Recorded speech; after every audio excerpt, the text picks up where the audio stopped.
Olá, muito boa tarde, sejam bem-vindos a mais uma live de astrologia aqui do nosso canal.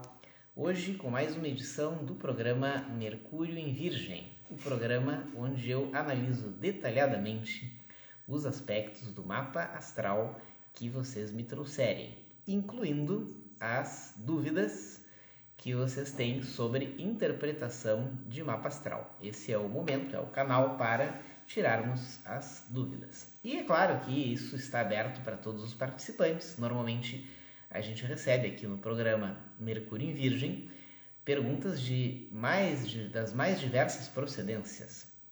A gente recebe perguntas do pessoal que acompanha as lives, do pessoal que estuda astrologia ou dos curiosos. E normalmente saem perguntas, ou melhor, chegam perguntas muito interessantes e a gente vai renovando o nosso estoque. E de todas as perguntas, temos as perguntas de alguns dos alunos do curso de astrologia. E essas são as perguntas que enchem de orgulho, porque são perguntas de quem está aprendendo, utilizando e praticando esta arte ciência de maneira mais direta e objetiva. E por essa razão vão ter um certo nível de complexidade, um certo nível de profundidade diferenciado. Então, é o caso de hoje. Então, para o programa Mercúrio em Virgem de hoje, nós temos as perguntas de uma aluna do curso sobre interceptações e regências. E vamos lá. A gente, quando fala, né, das utilidades, dos benefícios de saber essa arte e ciência que é a astrologia, a gente sempre foca na questão da interpretação. É uma coisa a gente ter o conhecimento de curioso, a astrologia é legal, a astrologia é muito útil, é legal saber e tal. Outra coisa é a gente mergulhar nesse universo e aprender a fazer, aprender a interpretar. De início, eu sei que parece uma coisa meio distante, uma coisa, é melhor deixar que alguém que saiba mais que eu faça e tal. Só que um dos lemas aqui do nosso trabalho é exatamente que o melhor astrólogo do mundo para interpretar o teu mapa és tu mesmo. Porque tu sabendo essa arte, tu sabendo essa ciência, esse conhecimento, tu vais ter uma ilimitada capacidade de aprofundamento no estudo do teu mapa, por exemplo. Então, por isso mesmo, a gente está aqui para incentivar as pessoas a se aventurarem pelo universo da astrologia, não apenas para conhecerem, mas para aprenderem a dominar essa arte e tirarem os milhares de benefícios para a sua vida. Então, tendo isto bem claro, vamos lá. Temos 4 perguntas hoje, bem complexas, da nossa aluna do curso de astrologia, né? Entendedores entenderão. Sintam-se convidados a conhecer o curso de astrologia aqui do Rafael Ebert Astrologia. Como devemos interpretar uma casa interceptada?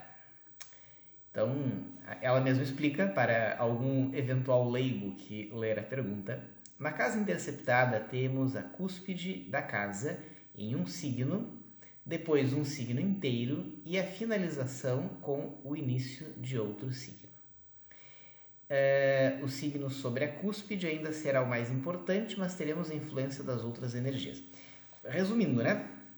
A casa interceptada, a gente chama, né, a casa interceptada quando são 2 tipos de interceptação espelhados, né? Quando uma casa astrológica do mapa, que normalmente começa num signo e termina noutro. E o preponderante sempre é o signo em que ela começa. Isso vai dar a tônica daquela casa. Mas às vezes ela começa e termina no mesmo signo. E isso significa que tem um pedacinho, né? Ou seja, é como se ela estivesse dentro de um mesmo signo, toda ela. Então ela não partilha energias com mais nenhum outro e o início dela é num signo e o início da outra também. Então, nesse caso, são 2 tipos de interceptação. Quando tu tens o início e o fim da mesma casa dentro de um mesmo signo e quando tu tens o contrário, tu tens um signo inteiro dentro de uma casa. Ou seja, a casa começa num, tem inteiro o signo e depois termina no outro. Então, esse é especificamente o caso que ela perguntou. São dois tipos de interceptação. A pergunta dela é bem completa. Há algo mais a se considerar sobre as casas interceptadas? Sim. Já vi que há astrólogos que não dão maior atenção a esse aspecto em específico, mas também já li comentários no sentido de que a energia do signo interceptado estaria como que presa, contida como algo que a pessoa necessita desenvolver. Ela já meio que respondeu. A energia do signo, ela está interceptada de que maneira? Por que isso acontece? Se nós tivermos um alinhamento padrão, teremos 12 casas começando em 12 signos diferentes. E as 12 grandes áreas da vida, da nossa vida, estarão orientadas por cada um dos 12 signos, e isso será o padrão. A interceptação é a saída desse padrão. E como estamos falando de circunferência, sempre o que acontece num canto vai espelhar no outro. Então, se nós tivermos o primeiro tipo de interceptação, de um lado, o oposto vai acontecer a mesma coisa, por uma questão geométrica. Então, nós temos, por exemplo, um signo inteiro dentro de uma casa, ou uma casa inteira dentro de um signo, de um mesmo signo, começando e terminando, e isso vai obrigatoriamente acontecer do outro lado. Então, ninguém tem, por exemplo, 3 casas interceptadas. Nós temos sempre números pares, ou 2 ou 4. Que é possível, não é tão comum. Isso significa que as casas que estiverem presas são áreas da vida que estão restritas a um mesmo padrão de experiência, a uma mesma lógica de experiência. E essas áreas da vida, elas simplesmente têm uma forma concentrada de serem experienciadas. A experiência daquela área da vida vai se apresentar para a pessoa de uma maneira concentrada, de uma maneira presa, é uma forma de dizer, né? Um pouco mais limitada, mas não é o limitado de não conseguir se fazer algo, é o limitado de não se ir muito longe dos horizontes lógicos de um mesmo signo. O que é um signo? É uma qualidade de energia da natureza. Então, quando a experiência está, por assim dizer, limitada, ela está reclusa a um certo condicionamento, dado pela ideia daquele padrão de energia da natureza. Então, não é algo totalmente ruim, mas é algo um pouco mais limitado, a um conjunto menor de possibilidades. Então, nem tudo funciona da mesma forma. Nós temos, às vezes, certas limitações que permitem, que dão chance de focar em algumas coisas, né? Então, sei lá, a gente tem... quando tu tá com o músculo alongado, tu tem uma maior flexibilidade que te permite um maior número de movimentos e uma maior amplitude dos movimentos.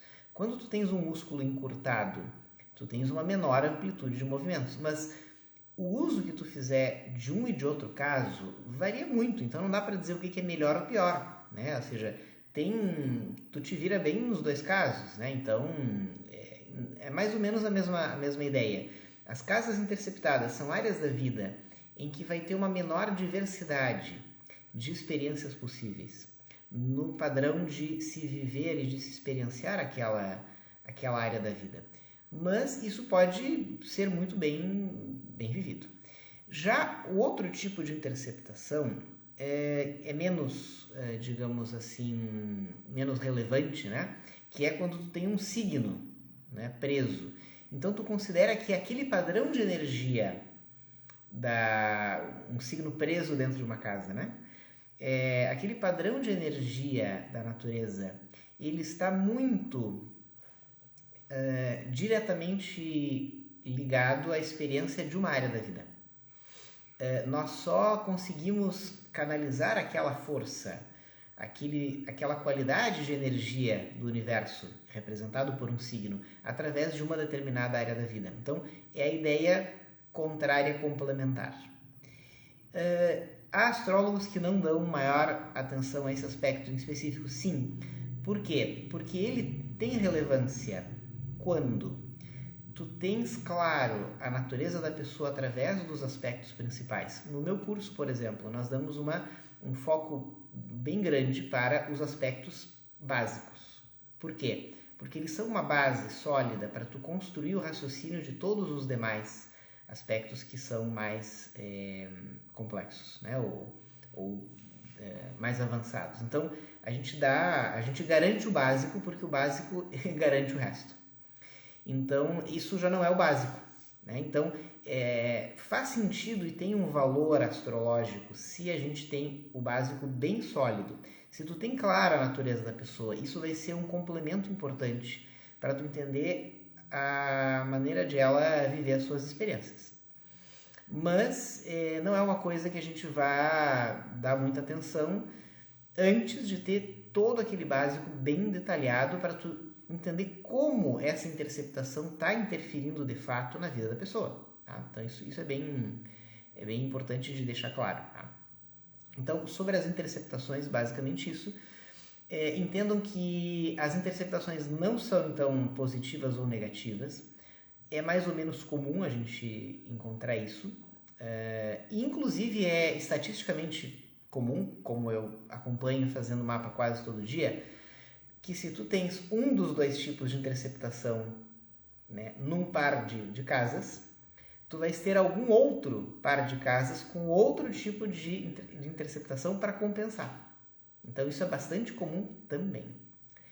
É uma questão matemática geométrica, tá?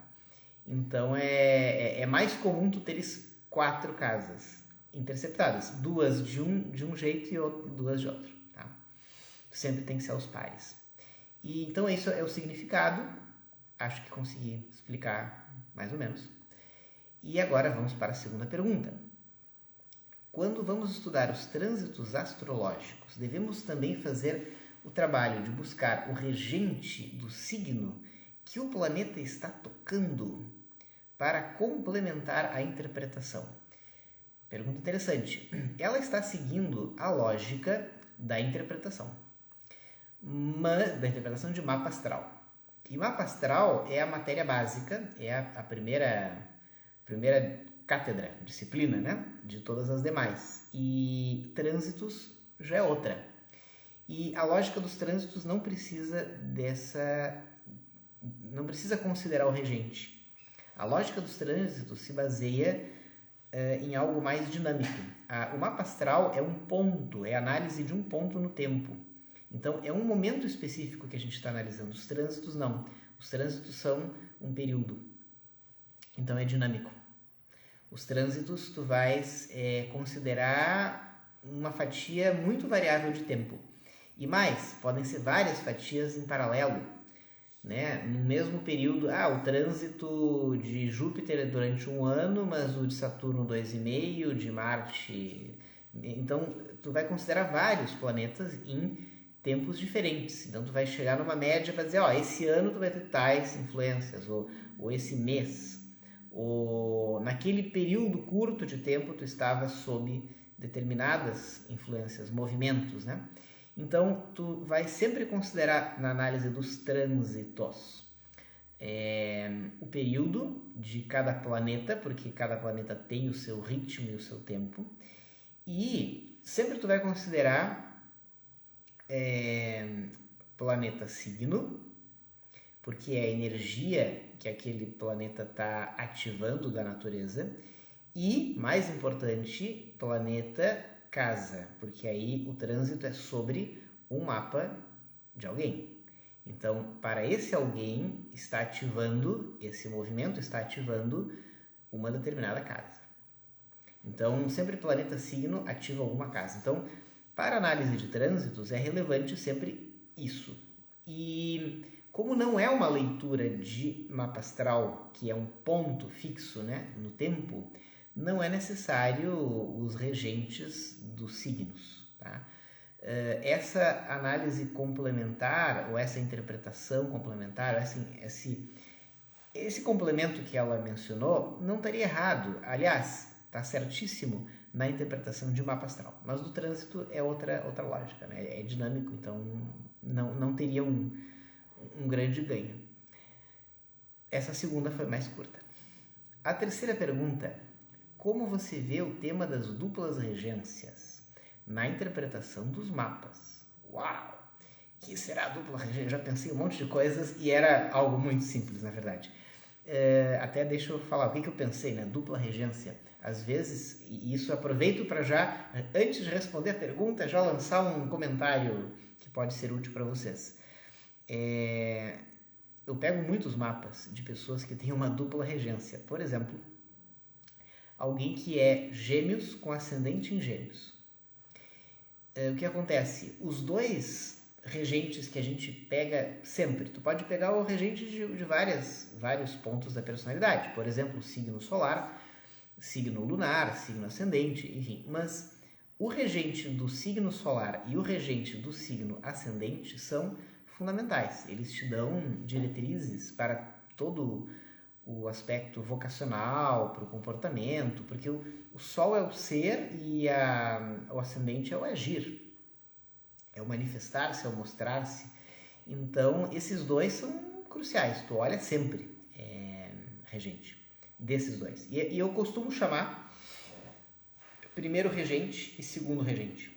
Por quê? Porque a gente até pode olhar outros, né? O terceiro seria da Lua, do signo lunar, mas esses dois tu olha sempre. E esses dois, se o signo solar e o signo ascendente forem o mesmo signo, os dois regentes serão o mesmo planeta. Então a pessoa terá naquele planeta um duplo regente. Então isso é o que eu pensei quando ela falou dupla regência. Eu digo, deve ser isso, porque isso é o que eu mais pego. É bem frequente assim, tu teres mapas de pessoas, por exemplo, gêmeos com ascendente em gêmeos, ou touro com ascendente em Libra. Mas touro com ascendente em Libra, ambos os signos têm o mesmo regente. Então a pessoa vai ter Vênus como duplo regente. Ou um virginiano com ascendente em Gêmeos, mesma coisa, vai ter um duplo regente Mercúrio, assim vai. Mas não, ela pergunta, engraçado, né? Um leonino com ascendente em Leão vai ter um duplo regente Sol, né? O que vai ser quase um quádruplo regente, porque, né, o Sol vai ser, o signo solar vai ser regente do ascendente do signo solar, então dá um curto-circuito, né? Então, mas o que ela perguntou, na verdade, essa foi a pergunta 2,5, né? Não, é isso, agora vem a terceira mesmo, que é como você vê o tema das duplas regências. Temos os 3 signos com dupla regência. Agora ela explica que é outra coisa. Peixes, Escorpião e Aquário, né? Ou seja, ela está falando, na verdade, que existem 3 signos dos 12 que têm um regente antigo, o regente da astrologia clássica, e um regente moderno, que é um dos planetas mais novos que foram descobertos nos últimos 3 séculos. Para quem não sabe, os 3 últimos planetas até o século XX, então seria Urano, Netuno e Plutão, eles foram descobertos, respectivamente, no século XVIII, XIX e XX.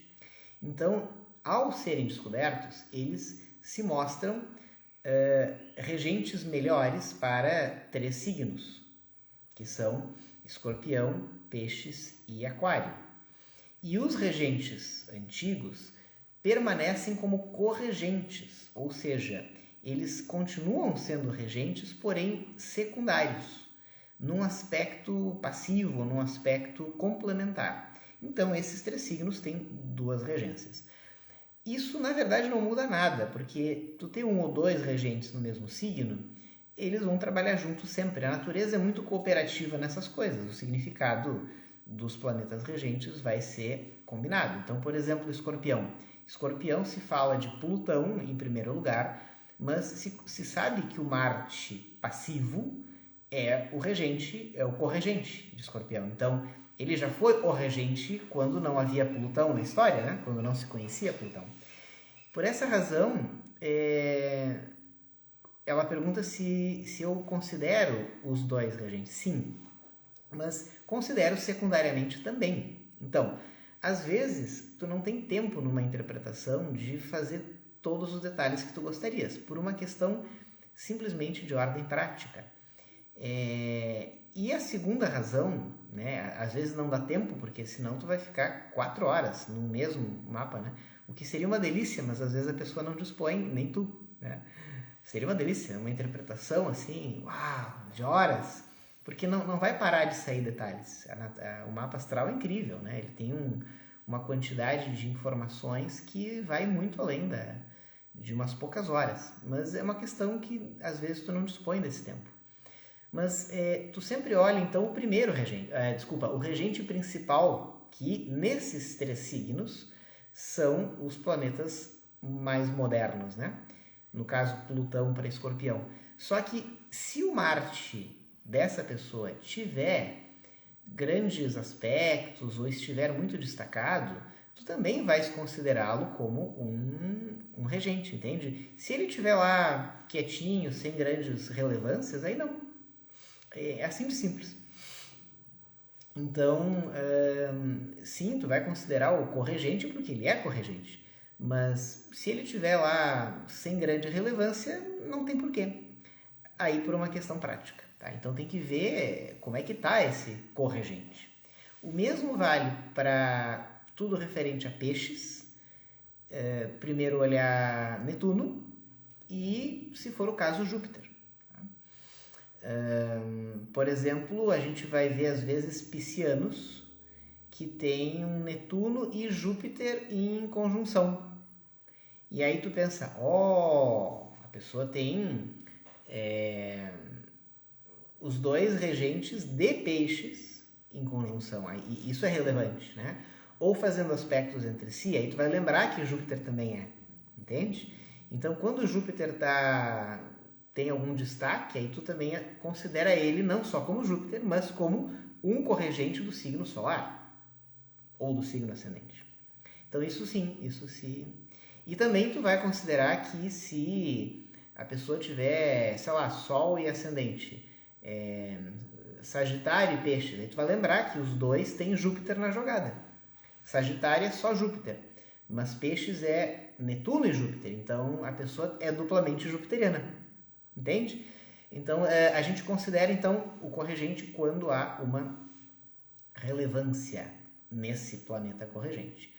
E o terceiro caso, só para não deixar para trás, é Aquário, que o regente moderno é Urano e o regente antigo era Saturno.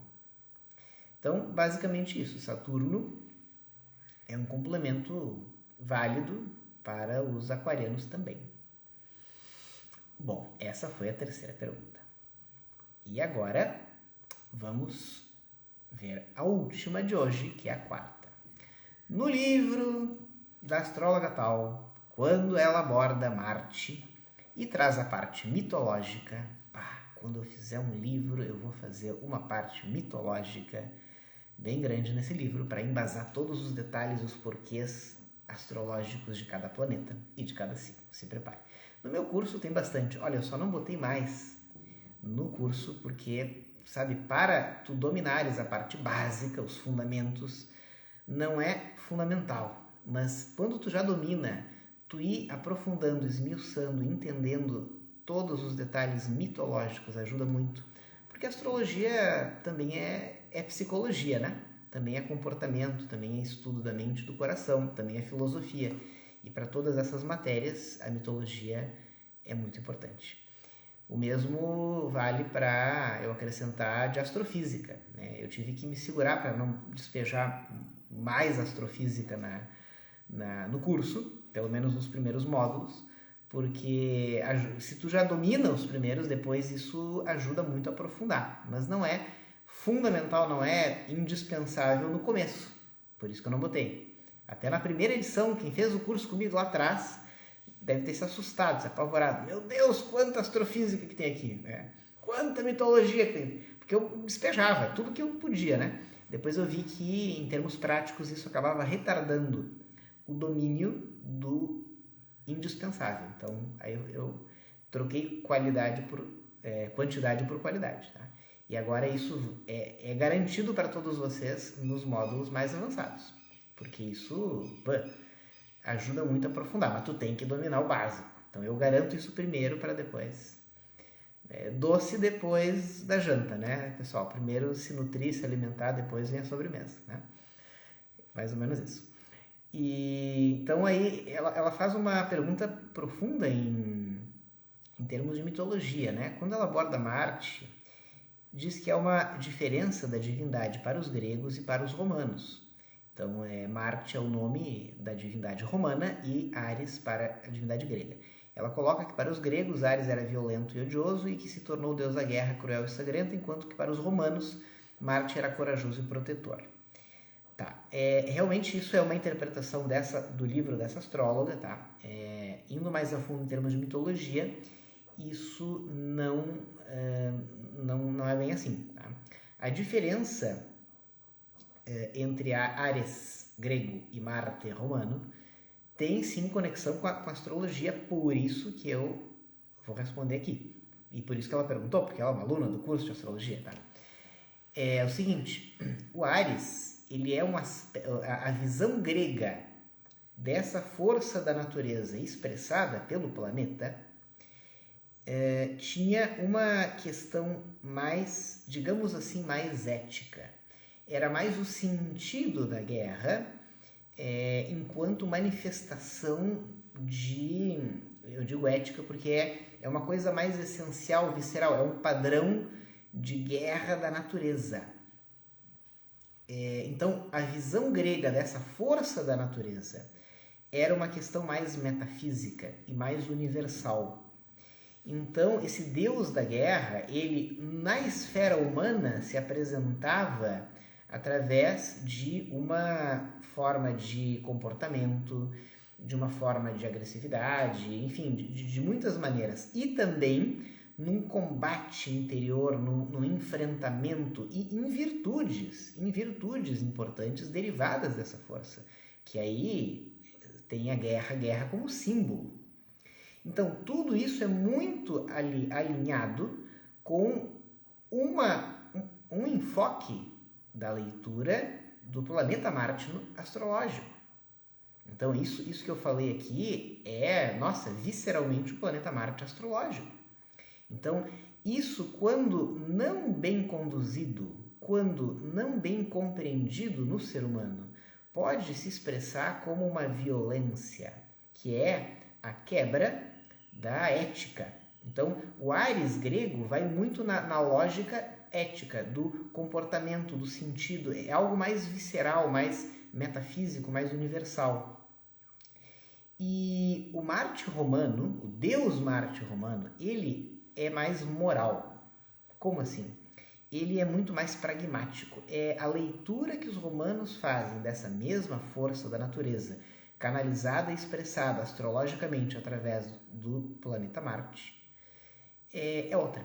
É um outro ângulo de visão da mesma força. Então, os gregos deram uma e chamaram isso de Ares. E os romanos deram outra e chamaram isso de Marte, que acabou virando também o nome do planeta. Mas a força é a mesma e astrologicamente ela é representada no mapa através do mesmo planeta, do mesmo corpo celeste. Então, não confundir o nome do deus romano Marte com o nome do planeta. Não, a palavra é a mesma, mas os romanos foram mais morais em que sentido? Eles deram um foco maior para a questão pragmática dessa força. Ou seja, como que essa força atua no plano concreto. Ou seja, é a luta para conseguir as coisas, a luta pela sobrevivência. Não é uma luta interior, ética, não. É uma luta para fazer valer a vida, para se posicionar. É uma luta que é exterior, sim, mas ela não é tão destrutiva. Ela é o atrito que, de certa forma, até gera vida. Então, isso que eu digo que é o aspecto mais moral, porque é mais pragmático, é mais fático. Por isso que na leitura romana, o Marte, Deus Marte, começa como um deus agrícola. o que não acontece, não se verifica na leitura grega de Áries. Por que um deus agrícola?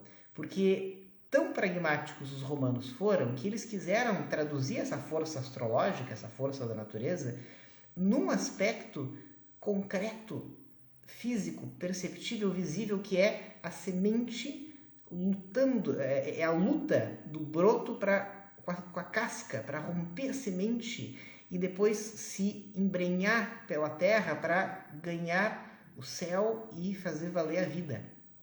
Então, essa luta é a forma visível, palpável, pragmática dos romanos traduzirem essa força astrológica. E essa tradução vai ter o formato de um deus agrícola, que depois, por força da história e dos ciclos históricos e do andar da carruagem, vai também ser interpretado como uma outra forma de deus da guerra, né? Ou seja, uma outra guerra que vai para além da semente, né? Não é mais o arado que penetra a terra, é a lança que penetra a carne, né? Então é uma analogia poética, mas muito dentro do simbolismo mitológico e astrológico. Então vejam que eu me permito discordar dessa outra autora porque de mitologia eu entendo, né? E mitologicamente é muito mais profundo essa diferença de Áries e Marte. Qualquer um de nós, sem ter um conhecimento profundo, está autorizado a fazer uma leitura superficial e simplesmente dizer, os dois são uma leitura literária da guerra, num personagem, e um era mais violento e odioso e o outro era, protetor, tá? Não, essa leitura superficial é consequência do rumo que ao longo dos séculos foi tomando, dos dois rumos diferentes que foram tomando essas duas leituras, uma mais ética e outra mais moral, da mesma força da natureza. E essa força da natureza é astrologicamente alinhada como a mesma, que é o planeta Marte. Então, quando vocês aprenderem a interpretar Marte no mapa, se vocês souberem disso que eu acabei de explicar, vocês vão ter mais base para entender como operam todos esses poderes da natureza dentro da pessoa. Como que ela luta para conseguir o que ela quer, como que ela se posiciona, como que ela se defende, como que ela protege, como que ela briga, como que ela expressa a sua indignação, como que ela se defende, como que ela... Sabe? Tudo isso como é a iniciativa dela, a relação dela com a coragem, com os medos, como que ela reage quando está coada, como que ela reage se ela for aprisionada, se ela for agredida, o quanto que ela resiste à dor, o quanto que ela resiste ao sofrimento. Isso é o guerreiro interior. Isso é Marte, Áries, tudo isso. Como é a iniciativa dela, como que ela, se ela espera ou não para agir, sabe? Tudo isso é Marte. Então, se a gente entende esses arquétipos mitológicos, ajuda mais, né? Porque aí tu analisa por diversos ângulos. Bom, essa pergunta ficou legal. Obrigado à nossa querida aluna do curso e obrigado em especial ao pessoal que nos acompanhou, que nos acompanha frequentemente nas nossas lives desse canal, convidando sempre vocês a conhecerem o nosso trabalho em questão do curso de astrologia e dos atendimentos de mapa astral. Então, a quem não conhece, venha conhecer, estamos aguardando vocês. Fica um grande abraço em cada um, foi um privilégio ter estado com vocês e até a próxima. Tchau!